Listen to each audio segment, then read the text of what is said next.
Recorded Books presents Blood in the Water, the untold story of a family tragedy by Sherman, narrated by the author. For Kristen, a beautiful soul, a caring partner, and the love of my life. Land and sea, weakness and decline are great separators, but death is the great divorcer forever. John Keats. Chapter 1.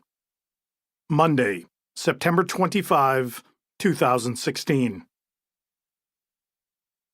The sun's reflection danced atop the cold, choppy waters, 115 nautical miles south of Martha's Vineyard, as the Chinese Supermax cargo ship Orient Lucky powered its way like a slow-moving freight train through the turbulent waves.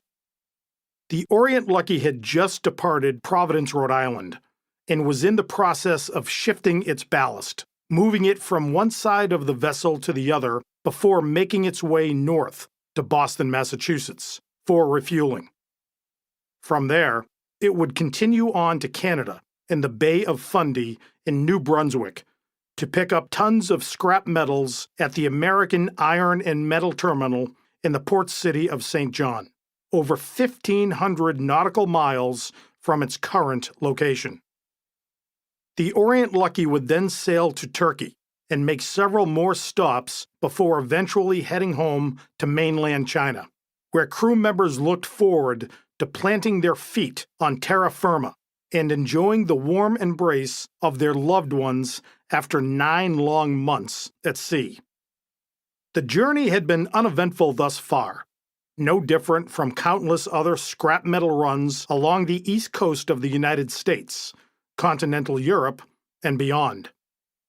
Forecasters were keeping a watchful eye on a giant storm that was forming off the Lesser Antilles and would later wreak deadly havoc on the people of Haiti as Hurricane Matthew.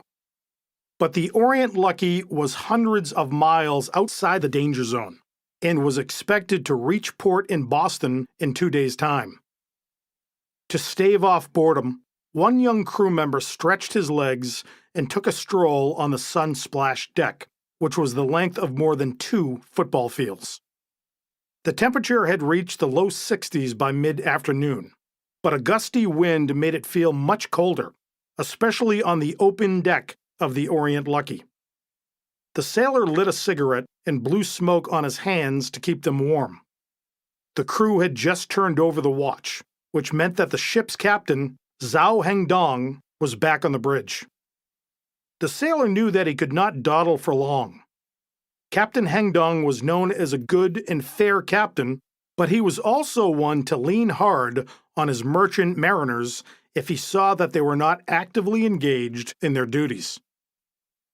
The crew member stared out at the vast emptiness of the ocean while he enjoyed another puff from his cigarette. The endless view reminded him of the ancient idiom that appeared in black ink on a small frame outside the ship's mess hall. Between heaven and earth, I am nothing but a small particle in the middle of the vast lands.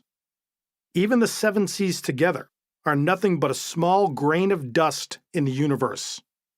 I am far from being vast. Suddenly, the sailor saw an orange ball bobbing up and down in the sea about 1 nautical mile away.